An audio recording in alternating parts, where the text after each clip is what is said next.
Hello and welcome to our online chemistry class. यहाँ हम 11th class NCERT के second chapter structure of atom के example और exercise को डिस्कस कर रहे हैं। अब तक हम 6 वीडियो लेक्चर बना चुके हैं जिसमें कि हमने सभी एग्जाम्पल्स और एक्सरसाइज के 2 क्वेश्चन 2.1 और 2.2 को डिस्कस किया है। 2.2 एक बहुत ही लेंथी क्वेश्चन था, आप उसको जो है वीडियो लेक्चर नंबर 6 में देख सकते हैं।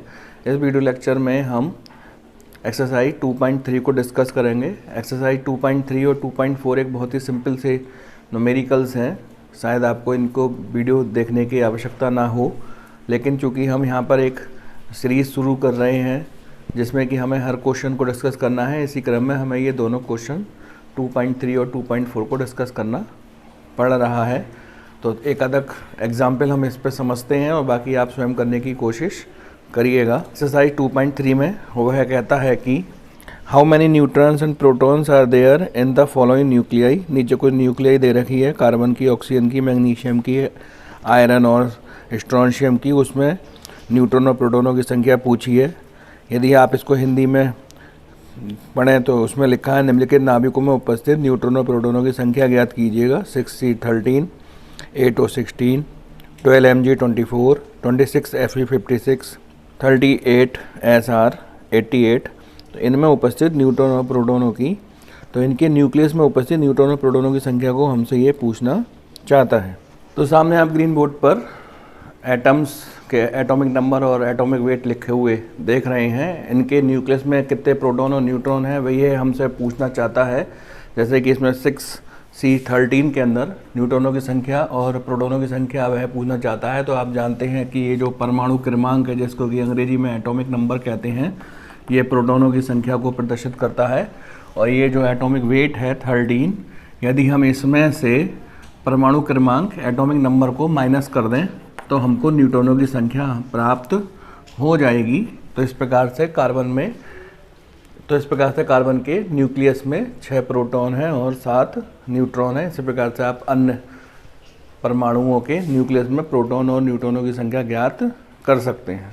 आइए नेक्स्ट एक्सरसाइज 2.4 की ओर चलते हैं, जिसमें कि वह हमसे कहता है right the complete symbol for the atom with the given atomic number and atomic mass. नीचे उसने कुछ एटॉमिक नंबर और एटॉमिक मास दे रखे हैं, उनके हमसे एटम्स के सिंबल पूछना चाहता है। यदि आप इसको हिंदी में पढ़ें, दिए गए परमाणु द्रव्यमान और परमाणु संख्या वाले परमाणुओं के प्रतीक लिखिएगा। तो ये जो एक्सरसाइज है बहुत ही सिंपल सा न्यूमेरिकल है। इसमें हमको एटॉमिक नंबर और एटॉमिक वेट दे रखा है। आप जानते हैं कि एटॉमिक नंबर से ही एटम का निर्धारण होता है। तो यहाँ पे जो फर्स्ट पार्ट है जिसमें कि उसका एटॉमिक नंबर 17 दे रखा है, तो ये क्लोरीन होगा जिसका एटॉमिक नंबर 17 होता है। और ये जो सेकंड वाला है इसका जो एटॉमिक नंबर है 92 दे रखा है, तो हम जानते हैं यूरेनियम, इसका एटॉमिक नंबर 92 होता है। और ये जो थर्ड है इसका एटॉमिक नंबर इसने 4 दे रखा है, 4 एटॉमिक नंबर बेरिलियम का होता है। तो ये जो हमारे सामने एटम्स लिखे हुए हैं इनको वह पूछना चाहता है, तो आप इसको सिंपली कर सकते हैं।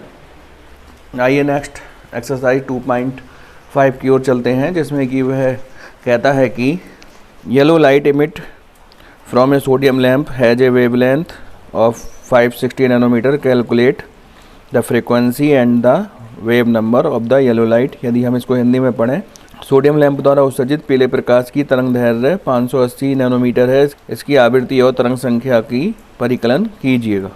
तो सामने जो आप ग्रीन बोर्ड पर न्यूमेरिकल 2.5 लिखा हुआ देख रहे हैं, ये बहुत ही सिंपल सा न्यूमेरिकल है और हमारे थ्योरेटिकल वीडियो लेक्चर नंबर 6 से रिलेटेड है, जिसमें कि हमने इलेक्ट्रोमैग्नेटिक थ्योरी और उसकी टर्मोलॉजी को एक्सप्लेन किया है।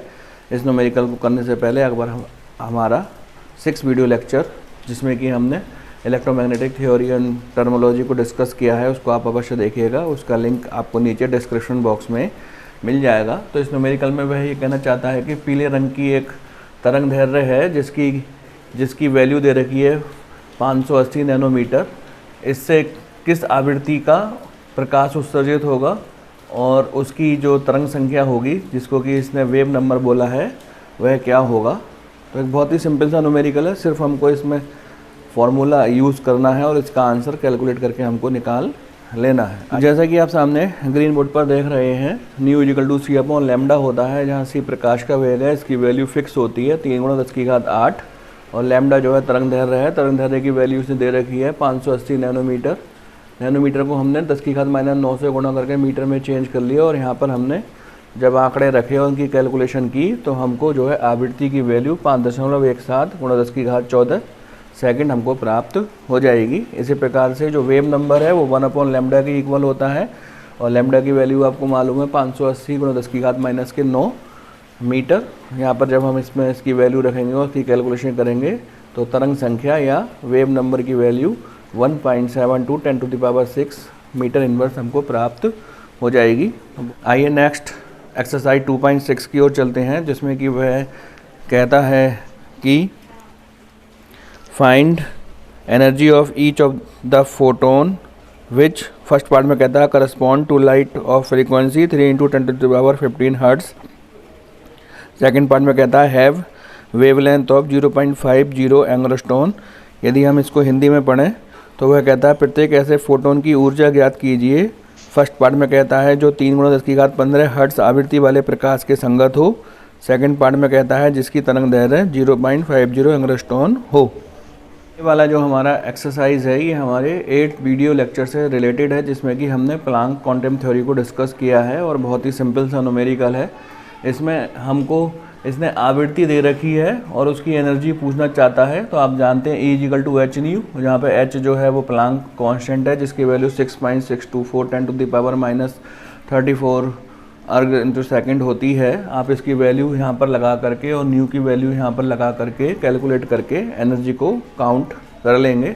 जबकि सेकंड पार्ट में इसने हमको वेवलेंथ यानी तरंग दैर्ध्य दे रखी है 0.50 एंगस्ट्रॉन। 10⁻10 से हमने इसकी मल्टीप्लाई कर दी और इसको मीटर में चेंज कर लिया। आप जानते हैं E = hc/λ होता है, जहाँ पर जो है h प्लांक कांस्टेंट है जिसकी वैल्यू आप जानते हैं और c जो है प्रकाश का वेग है 3 × 10⁸ मीटर प्रति सेकंड इसकी वैल्यू होती है और लैम्डा की वैल्यू मीटर में इसने हमको दे रखी है। वैल्यू लगा करके हम इसकी कैलकुलेशन कर लेंगे और इस वेवलेंथ से रिलेटेड एनर्जी को हम काउंट कर लेंगे। तो सामने आप ग्रीन बोर्ड पर जो कैलकुलेशन हो रही है उसका स्क्रीनशॉट ले लीजिएगा और इसको अपनी कॉपी में करने का प्रयास कीजिएगा। इस प्रकार यहाँ पे हमारा 7th वीडियो लेक्चर कंप्लीट होता है। यदि आपकी कोई क्वेरी है या आपको कुछ पूछना है तो कमेंट बॉक्स में या फिर व्हाट्सएप नंबर पे पूछ सकते हैं। अब जब हम अपने नेक्स्ट वीडियो लेक्चर में मिलेंगे तो इससे आगे के न्यूमेरिकल डिस्कस करेंगे।